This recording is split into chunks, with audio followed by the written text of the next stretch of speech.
Hello class, and welcome to what will be our last lecture, this one presented on video, so that we can at least get that last bit of content in for your quiz that just already gone up earlier this morning. I'm not going to be able to have time to edit this so that I can put it with the slides. Normally what I'd like to do is have the talking over the slides, and that's going to take way too much time. Unfortunately, I've been rather overwhelmed with stuff to do at the end of the semester, and doing this wasn't really something I anticipated, so without further ado, let's just get into it. So yeah, we're going to be talking about Deng's reforms this week, and yeah, so we'll have to go through. So what the highlights are, we'll develop an idea of what the actual open door policies were, based on what Deng promoted as what were called the four modernizations. There is a sneaky fifth modernization, though. We'll get to that later. We'll have a look then at the SEZ. So these are the special economic zones that were established, where the first areas of opening up economically, so that foreign-owned capital and domestic entrepreneurial efforts could be engaged in side by side with the traditional socialist-oriented market. Then we'll have a look at what was happening sort of around the world at that time, and it was rather significant later on because around the years 1989 and 1990, culminating in the end of the Soviet Union at the beginning of 1991, global communism is in a state of crisis. The signs are on the wall, literally, in terms of the Berlin Wall coming down, and so China needs to be able to deal with this reality. How are the effects of what's happening in the other parts of the world in terms of the confidence, what we could call the mandate of heaven, that the other communist regimes have, and how that affects China now. Then we'll have a look at the events that led up to the Tiananmen massacre in 1989. Then from that moment, we'll take a quick, very, very quick drive up the road to today, and then we'll have a quick little discussion about what's in store for China tomorrow. So the stuff that we want to be able to understand for this one is looking at the political, social, cultural, and economic environment, both globally and inside China, that led to the reforms, right? And how these were all affected by the changes that came in. This hopefully would develop an idea of where China is today and what paths it's likely to take going forward in the future. Right, so all of this comes down to the open door policy comes from Deng Xiaoping.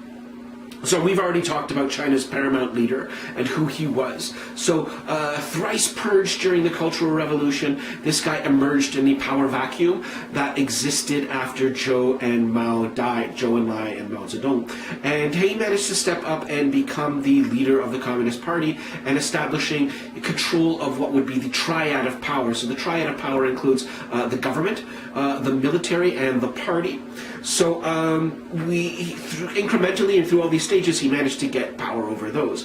What was interesting, of course, is the fact that he was purged from the party several times for being what was considered a capitalist rotor. The idea being that if Deng Xiaoping's ideas ever get in the way or ever get instituted, then we're going to take this path towards a more capitalistic society. So Mao and the hardcore leftists, they either die or they fall out of power. Deng Xiaoping comes into power, and of course, exactly as they predicted happens, Deng leads China onto a more capitalistic type road. The slogan that he develops to be able to justify this is an interesting one. It's black cat, white cat, as long as it catches mice, it's a good cat. So what we get from that is the idea, of course, the black cat or the white cat are representative of the different types of commitments to political or economic systems. So communism or the capitalism is representing one of the white cats. Catching the mice is a metaphor, of course, for development, economic development. So when we're looking at these types of things, what we start to understand is that Deng has taken a bit of an ideological break from the entire communist development that has happened in China up until this point, where his commitment isn't so much to communism as it is to the development of China as a nation. There's a quote over here that is often misquoted from Deng Xiaoping. It sounds rather simple. It's like, to get rich is glorious. Now the actual original quote is, 先让一部分人富起来, right? 先让一部分富起来, yeah. So it's, first let a few people get rich, which is a little different from to get rich is glorious, but it encapsulates the idea. Right, so what does that mean? Well, it's the four modernizations are the principles upon which Deng Xiaoping sort of leads this through. So already starting in the 1950s is where the four modernization starts to come up. Actually, even we could go even farther than that. The concepts of these types of principles upon which China will want to modernize itself goes all the way back actually to the May 4th movement, which you recall is the student movement that happened after the Treaty of Versailles granted Germany's holdings in China to Imperial Japan. That would be specifically Qingdao and Shandong province, as well as a couple of other minor treaty ports. And of course the students didn't like that, and it became very clear that the only way that China is going to get respect at the table of the League of Nations for something like this is if they can also adapt some sort of modernist strategy. Otherwise they'll be seen as backwards and pre-modern, and they will never receive the same treatment as on the table with negotiating with other international powers. So the May 4th movement is quintessentially a movement towards modernization. But how they translate it now, so it's in 1976 where these four modernizations are actually properly codified by Mao Zedong and put forward. So we want to modernize agriculture. So the labor-intensive strategies that have existed in China throughout millennia, trying to be able to raise rice, for instance, is extremely labor-intensive, and are there ways that we can make this more efficient, that we can try to be able to add technology and these types of things in order to modernize the agriculture.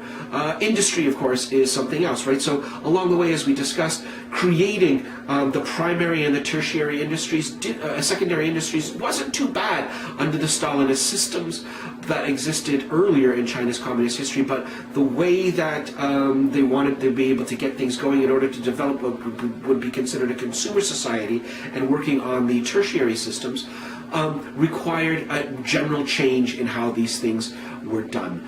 Most importantly from the perspective of, I guess, from motivation and what is at stake in promoting entrepreneurial. So what's at stake for individuals as they go forward and to start developing things for themselves. Science and technology becomes on their own, as we can see already, like we're not separating advancements in agriculture or technology, and if we look at number 4, national defense, without it being separated from science and technology. But they put it in there so that it is also, something that happens on the basis of development for itself. So for instance, with regard to communications technology, which of course is where Huawei, our current the company that is currently in struggles with the Canadian government through the proxy of the Chinese Communist Party, is another thing.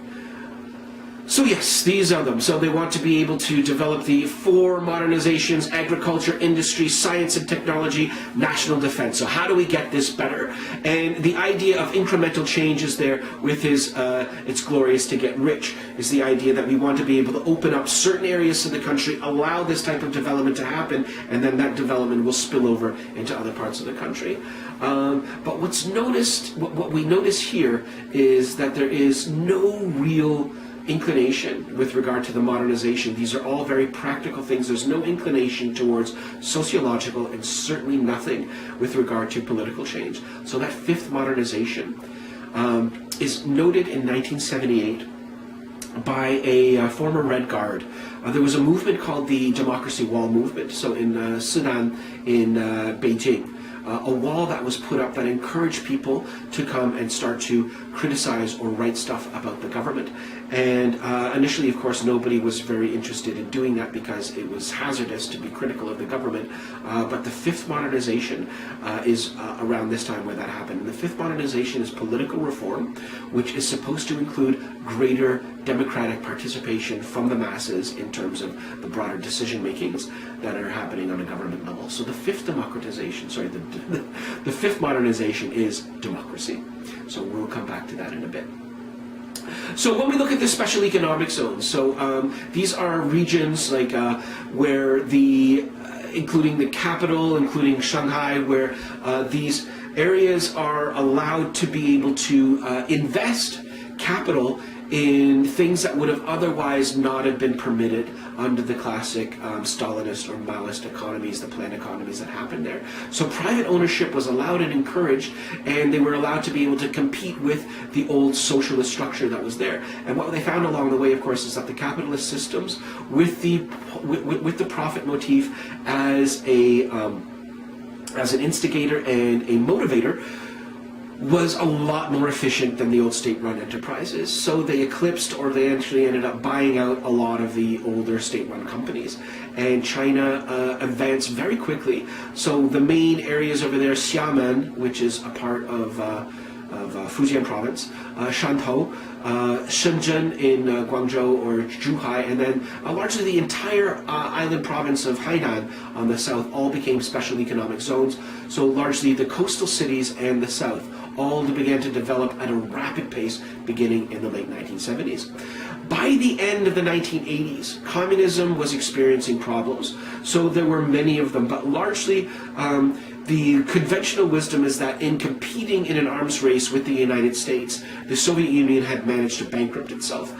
The efforts that had happened in the Afghan war were disastrous for the Soviet Union. So running away from Afghanistan with its tail between its legs, the party lost a lot of confidence within the structure, and the tides were changing. Poland had the solidarity movement of the worker strikes, which was putting a lot of pressure on the political system to be able to enact change.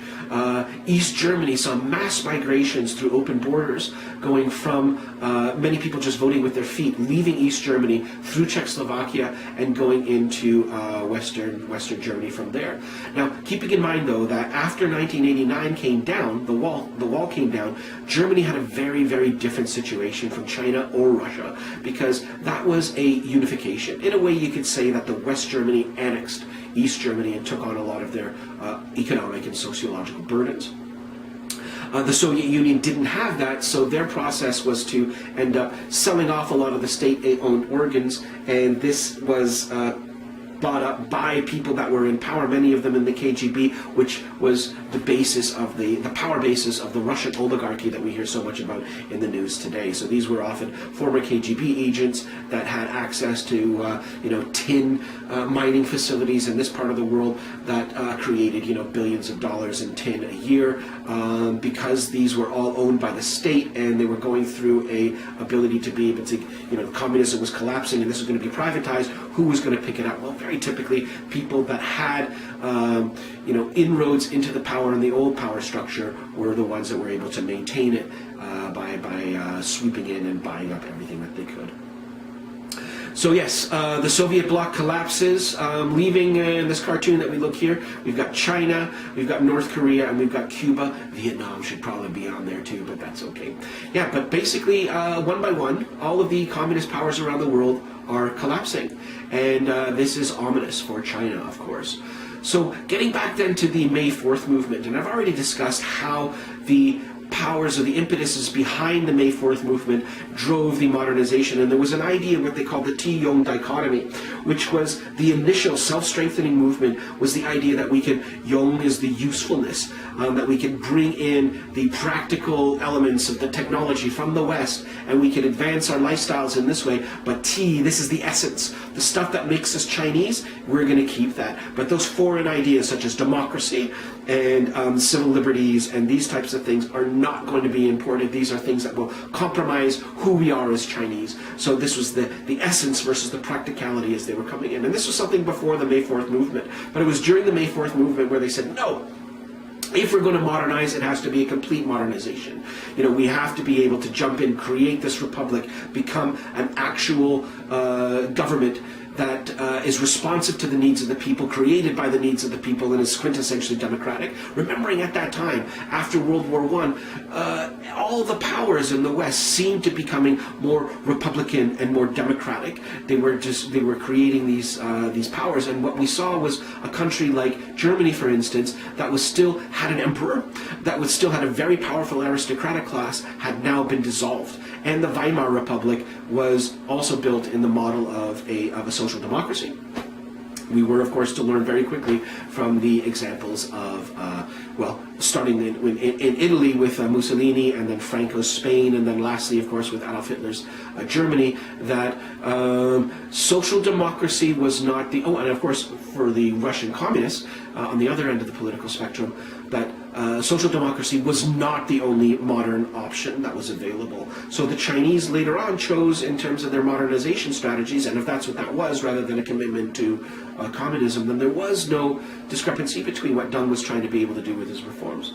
But there were still strong elements within the Chinese culture that saw what was happening around the world and thought, now is our time. Let's try to be able to create greater democracy. So there was an earlier Tiananmen incident in 1976 where mourners had ended up in Tiananmen Square, thousands of them, and they refused to leave. What they were doing was they were mourning the death of Zhou Enlai as one of the more sensible voices within the party, and they were worried about what was going to happen in a future run by the Communist Party without Zhou Enlai. So there were lots of efforts. There were placards, and there were efforts to try to be able to get a message out to try to create greater participation by the common people in the political processes. Well, in 1989, Hu Yaobang had been booted out of the party for being too moderate, and he ended up dying. And again, so what started as a mourning type of procession, thousands and thousands of mourners came in, and they were now genuinely afraid, because who represented this moderate and the path towards a deeper commitment towards political reform within the upper echelons of Chinese power. So without Hu being there, the average Chinese person became afraid about a return to a more authoritarian type of communism that they had experienced before. So of course, created by the student movement, classes ended up getting shut down, and everybody went and they started to protest. They also timed it with the arrival of Mikhail Gorbachev from the USSR in an effort to try to be able to humiliate the Chinese government, to show that they were not as in control of things as their older brothers in the Soviet Union were. Of course, little did they know at the time, the student movement and the activists, they didn't know that the Soviet Union was actually in a far deeper crisis than China was at the time. But yes, so the efforts to try to be able to appease, and so we have Li Peng, who is the premier at the time, tries to be able to speak reasonably, what he believes to be reasonably, to the student protesters and get them to disperse. This doesn't work. There is a wave of soldiers that comes in, but they're stopped on the way into the square by the citizens of the city that ask them and beg them to be able to turn around. And as it turns out, for the first couple of waves of soldiers that come through, they are not capable psychologically of turning their weapons on the children of the country, or the young people anyway. The last ones that come in are veterans of the 1979 conflicts, have actually seen actual battles, perhaps with India and these things. So these are hardened veterans, and they show up in the square using tunnels that were created after the Sino-Soviet split to be able to access underground areas of the city. So without being able to see the tanks and the artillery approaching the crowds, they just suddenly appeared in the square. We don't know how many people died, and I'm not even going to necessarily speculate, but it's anywhere between 300 and 3,000 people were slaughtered by their own government. This sent a message to the rest of the world that China is interested in economic reform, but they will not tolerate these types of shifts of power. So the rest of the world reacted with horror to what had happened. This affected the relationship with China and the United States and Canada and most other Western powers. It was a horrible thing, and it is one of the things, of course, along with issues with regarding Taiwan and Tibet and the Dalai Lama, that you cannot look up on Chinese internet. If you even just look up the numbers 6 and 4, which are the date June 4th, which is the date that commemorates the massacre, you actually will not find any information from within the Chinese Great Firewall about that. So the benchmark moments that come after that. So 1996 is the establishment of the Shanghai Cooperation Organization. This is, on its surface, a way to be able to secure Central Asian oil petroleum interests. They make deals with countries like Uzbekistan and Kyrgyzstan. But it's also a political union where the autocratic powers that exist there are afraid of a pan-Turkic movement, that the peoples that live there would try to be able to create a kind of political movement to mimic what the Ataturk did in Turkey at the beginning of the 20th century. This is not in China's interest either, because the entire western section of the province known as Xinjiang is also populated by these types of Turkic peoples. So China now works with authoritarian regimes to be able to keep an eye on what they will classify then as Islamist terrorism or separatist movements from within those types of countries. So they share, in terms of this cooperation of organization, mutual defensive interests. 1997, of course, after 155 years of colonial power, Hong Kong returns to Chinese sovereignty. In 1999, Macau, after even a much longer period being controlled by the Portuguese, then goes back. Falun Gong becomes outlawed, and their leader is exiled. I've described Falun Gong in the past as sort of like China's Scientology. It was a religious or spiritual movement built up that came out of the ideological void that is left in a world where the Communist Party preaches communist and socialist values and still has that as part of the average education of a person, but when we walk out into the street we see rampant capitalism. So the problem there was that for more educated the person was, the more likely they were to see this dichotomy that existed in Chinese culture, and they were then more likely to be disaffected and try to be able to find another solution. So this kind of combination of Qigong, Taoist and Buddhist practices that the Falun Gong is appealed, and it threatened the Chinese Communist Authority, so they did a crackdown at that point. In 1999 also there were struggles in Belgrade, and the United States bombed the Chinese embassy in Serbia. That was a massive event in China that incensed a lot of people, and it's still questionable as to whether that was an accident or whether there were reasons for it having been done. So 2001, China takes a big step towards joining the global community. This brings China's development forward by leaps and bounds when it joins the World Trade Organization. In 2002, a spy plane going over the South China Sea as part of these expanding extraterritoriality interests that China starts to have. There is the belief that there will be large reserves of oil found in the South China Sea.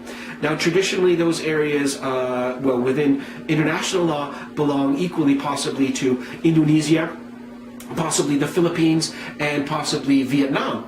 And so where China has gone and started to exert itself threatens the sovereignty of all of those neighbors. So the U.S. does like to go in there and go fly through what they consider to be international territory, what the Chinese recognize as their territory, and just sort of antagonize them. Well, this was a case where the spy plane had flown through. They were intercepted by a couple of Chinese airplanes. One of them actually ended up bumping into something and crashing into the ocean. Again, another big instance. 2003 saw SARS. SARS was a problem for China. That would be the severe acute respiratory syndrome, and the fact that it started and spread out of China was a kind of form of national humiliation. 2008, we saw the Sichuan earthquake, and that would be the first time where, in modern times, where Chinese national identity goes out in favor of everybody that's suffering from it, and we see the entire nation mobilize to try to be able to help the victims of the earthquake. The other problem with the earthquake was that it revealed the problems with regard to corruption. Schools that stood beside banks, that stood beside government buildings, that in theory were all built with the same level of quality and with the same level of skill, schools collapsed, whereas the government buildings and the banks did not. And this showed where the skimming, when a budget was put together to put that building together, we can see that poorer concrete, poorer rebar, poorer windows, poorer everything was employed in building up the schools. And this was one of the great travesties of the earthquake, was that the vast majority of people that died were children. Ai Weiwei, the famous dissident artist, of course, has as one of his pieces of pieces of artwork that he's taken around the world is simply a massive list of all of the children that have either been reported dead or have gone missing from the 2008 Sichuan earthquake. And this, of course, has incensed the Chinese government, which has done a very strong efforts to try to be able to keep this under wraps as much as possible.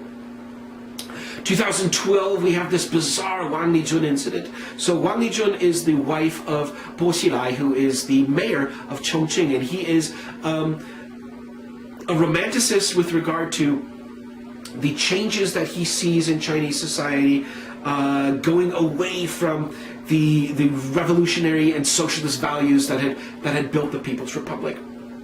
So in many ways, he's beginning a populist movement that's getting China back onto a course where we could see, Maoism returning, and we could see a lot of perhaps impetuses towards more centrally commanded economies and those types of decisions, and at least on an ideological level, if not necessarily on an economic level, most people saw this, in power anyway, saw this as regressive. So Bo Xilai had to be attacked, he had to be taken down, and the best way to be able to do that was through his wife, Wang Lijun, who had a lot of business dealings with foreigners, and one of those foreigners ended up dying. The Chinese government was able to prove that that foreigner from England, this English businessman, was poisoned, and that Wang Lijun had poisoned him as a part of her ongoing business strategies. It seems unlikely that she was actually guilty, but with her children studying in the United States and threats that were made against her family, it does seem as though Wang Lijun accepted a guilty plea in order to protect the people that she cared for. Seems to be one of the more popular opinions with regard to whether or not she actually did end up murdering this Englishman. It seems unlikely. 2012 was also a very important year where the development has taken us to a position where China, always classically a massive rural population. When I first went to China in 1999, over 70% of the population lived in the countryside. If they weren't actually farmers, they were somehow associated with farming. And so in 2012, that number, the number of people who live within cities, has now surpassed the number of people that live inside the countryside. And then we have this other problem. So in addition to territorial disputes, we see China shifting from a type of soft power into a more hard power. And so depending on whether who we're talking to, we're talking about Senkaku Islands, which is the Japanese words for it, which is more internationally recognized because any actual inhabitants on the island are actually Japanese fishermen. But there's nothing really that much that's there. The Chinese and mainland call it Diaoyu, and the Taiwanese, who have a claim of it themselves, also refer to it as Diaoyu Tai. So there is this dispute, and Taiwan was invited to join China to create a single voice, so that the idea, like the two of them, to be able to go up and talk to Japan and say, look, these are our islands, this is our sovereignty. But Taiwan rejected the offer to cooperate with the mainland for this. So nothing really happened, and there's been a lot of antagonization between Japan and China on account of this, with the possibility where we see China flexing its military muscle around the globe. There is concern that we might be seeing a new, more aggressive China as it goes forward into the future. Xi Jinping is the current leader, and he is not somebody to be trifled with. We have seen images of Xi Jinping compared to Winnie the Pooh. There's a hilarious meme that's out there of Winnie the Pooh walking with Tigger, and they just happen to be in almost the exact same pose of a picture with Xi Jinping walking beside then President Obama. So this is a new China. They're trying to be able to assert themselves as the world power, to be able to compete with the United States. Where in 2015 already, in terms of actual buying power, China's economy, so what we talk about is the purchasing power parity.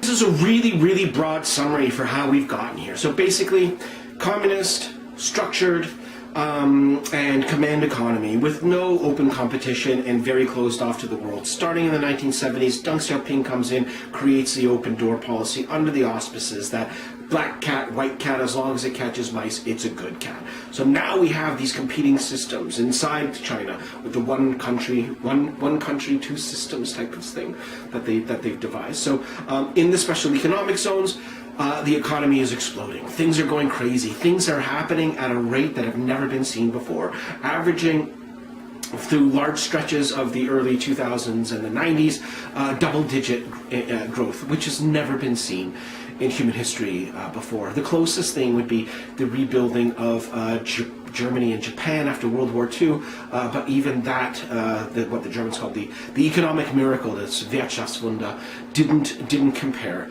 to what China was experiencing in terms of the rapidity of their accelerated pace of economic reform and how much faster the Chinese population got rich.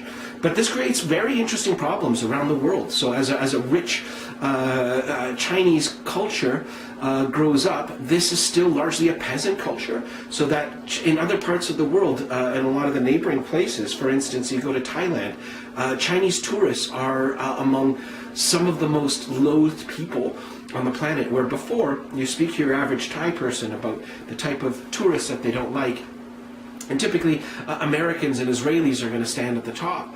Now it's not even a competition. Everybody is really, really reluctant to want to even take Chinese tourists on. The overarching behavior with which Chinese people, Chinese tourists anyways, seem to approach the local population is fairly chauvinistic and very, very entitled. But that's a separate type of problem. So with regard to what we're looking at now, we were talking about the, in terms of purchasing power parity, that the Chinese economy actually overtook the United States in 2015. But in so much as actual currency is measured around the globe in real US dollars, the US economy is still bigger. That being said, from what are called T-bills or treasury bills from the United States, this is how the government raises money for itself when it's not getting it from taxes. So it ends up selling treasury bills as loans to foreign powers. The Chinese have purchased trillions of dollars worth of treasury bills from the United States, implying then that China is bankrolling the American economy to a large extent, so that in 2008, or if there are issues that are coming up, the Chinese have a massive leverage point against the United States to be able to say, yeah, okay, we don't need to listen to you, and if you are going to insist on point A or point B before going forward, then I think we're going to cash in our treasury bills, and we know that you don't have enough money to be able to pay us back, so you're just largely going to have to do. So really interesting is that in the global game, the communists in China ended up beating the capitalists at their own game. The capitalist economy is owned by the communists. Strange. Of course, it's not pure communism. It's a communism that went from a command economy to the one that we've described there through Deng Xiaoping. So, excuse me, of the other powers, of the other problems that are affecting it. So, China doesn't really seem to have very many international friends. No nation is a true friend of China, and the impression seems to be that China is largely out for itself. When we look at the logging, for instance, so China has banned logging within its own country, but then when you go to the north, in massive tracts, the huge forests that exist in Siberia, in Russia, so many of them just being clear-cut so that they end up being these massive fields of stumps. Go south, cross the border into Laos as you're doing that from the Chinese side. Beautiful, beautiful forests and rainforests and all the life that's associated with that. Cross over into Laos and the difference is shocking. And of course it's Chinese loggers respecting their own ecological rules but running pirate over the resources of the neighboring countries. The reputation that they have in Africa is actually significantly better than a lot of the neo-colonial stuff, but there are all still problems that are associated with that. But the real problems that we're going to be looking at in terms of internally where China will be ending up in the future have to do with the ecological devastation that's come as the cost associated with development. China is famous in Beijing, the skies that are coming in, and not all of that Beijing problem is pollution, mind you. A lot of it is, of course, the sandstorms coming in, the dust clouds that are coming in from the Gobi Desert to the northwest. But a significant amount of is of course pollution, which we found out when in the lead up to the 2008 Olympics, the Beijing government tried to be able to regulate what the factories could put out and how much people were allowed to drive, and it made a substantial difference in terms of the quality of the air that was there. So yeah, pollution is a massive problem. The Pearl River Delta, that water is extremely toxic, just pouring into the Pacific Ocean. Huge tracts of so much of the industrialized area along the coast in China, largely just incredibly toxic, and we're estimated in some cases within decades, if not centuries in some instances, to try to be able to get it back to some level where it would have some sort of health. But the real interesting problem that China is having now, as a result of its one-child policy, which was instituted in the 1980s to try to be able to rein in China's out-of-control population problem, China actually has a baby bust. So that we're looking at declining populations already starting in the year 2023. So that China will have become old before it gets rich, and this is a unique problem. This has never happened before, but can China emerge from it? Well, all I can say about all the stuff that we've seen, from the scale of the economic wonder that China's accomplished to so many things, we do understand that China has taken unique paths throughout history. This is hopefully something that we do understand. It's different, unique from India, from Persia, from the Indus Valley, not really India, but from any of the other countries that have, from any of the other civilizations that have spawned into national cultures in the 21st century. China's road is unique. So it's difficult to try to be able to say, and we've had pundits talking about China throughout its history in the modern world, and have made predictions in certain directions that have embarrassed many people who have claimed to have a lot of the views. So from my own perspective, as we see China inevitably eclipsing the United States as an economic power, what that means exactly for the geopolitical system and where things are going, I am reluctant to say.